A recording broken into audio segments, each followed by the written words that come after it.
DreAllDay.com. And this morning, let's get right into it. Number one question you got to ask yourself if you are leading is this: do you hold yourself accountable?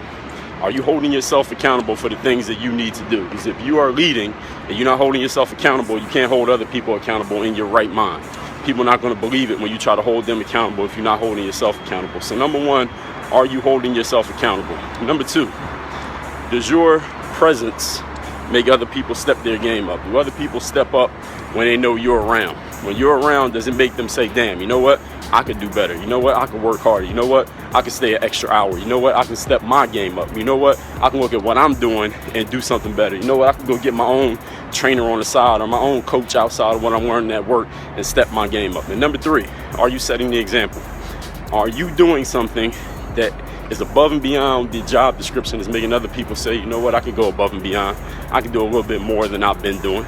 I can, step mine up just because Mike's here. I can step mine up because Lisa's here. I can step up because Gabriel's here today. I can step my game up because they see you there. Does your presence make other people step their game up?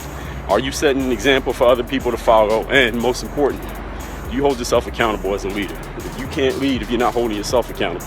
As leadership, you got to be able to hold other people accountable when they're not doing what they're supposed to do. But if you're not doing what you're supposed to do, your leadership is a house built on sand. And you know what happens to a house built on sand? As soon as those waves start coming in from the ocean, it's a wrap. Everybody's going out into the sea. You got to make sure you're holding yourself accountable. So that is what you need. If you are a leader, you need to ask yourself those three questions. I'm going to tell them one more time. Number one, are you setting the example?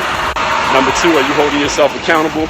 And number three, does your presence inspire people to go further themselves? Does your presence make people say, you know what, I think I can go to a higher level? And this is not you telling them to do it.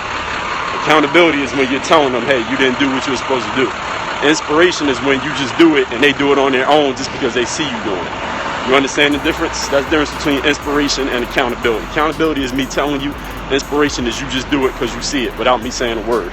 Everybody, my Snapchat is at Dre Baldwin. Hit me on Snap at Dre Baldwin, DreBaldwin. My Snap is right there in my Periscope profile. Follow me here on Periscope. You have not watched me before. If you just watched me for the first time, everybody have a great Friday. Work on your game. DreAllDay.com. If you're on Snapchat, hit me on the Snap. My Snap name is at Dre Baldwin. You already know how that works. And I got a podcast, if you didn't know. It is called Work on Your Game. It is an everyday podcast where I talk about getting yourself into the right mindset, that bulletproof mindset. Getting yourself seen, heard, known. Getting the exposure you want and making things happen in your life instead of waiting for things to happen to or for you. Subscribe to that podcast. We're on iTunes, SoundCloud, and Stitcher. Make sure you check it every single day. Make sure you're subscribed so you catch the heat. Work on your game. Dre Ball. I feel like Dre Ball.